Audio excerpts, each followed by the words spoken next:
Ask lang po. Nag-resign ako sa agency ko. Ang nakukuha ko po, 13-month lang po at cash ban. Ang SIL po, makuha ko pa yun? Good question po, sir. Sige po, I will answer this question. Please watch the full video.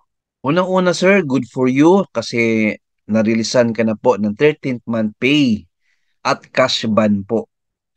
Concerning sa SIL, sir, if hindi mo nagamit yung 5 days na SIL for the year, pwede po yan i-follow up nyo sa employer ninyo kasi ma-convert yan to cash and ma-release po yan sa inyo.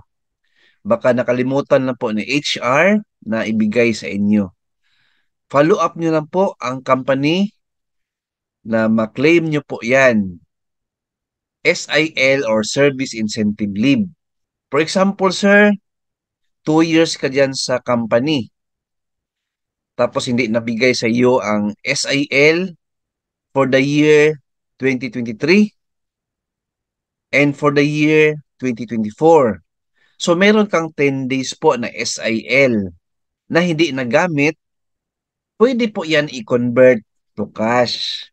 So meron kang 10 days po na SIL or Service Incentive Leave.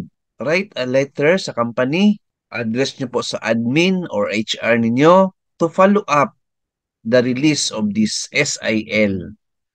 Kung walang feedback after 15 days po, refer your concern sa NLRC or National Labor and Relations Commission or DOLE. Alright? Hope na nasagot ko yung question niyo po. Please like, share this video, and subscribe my YouTube channel. Thank you, God bless, and 2 thumbs up.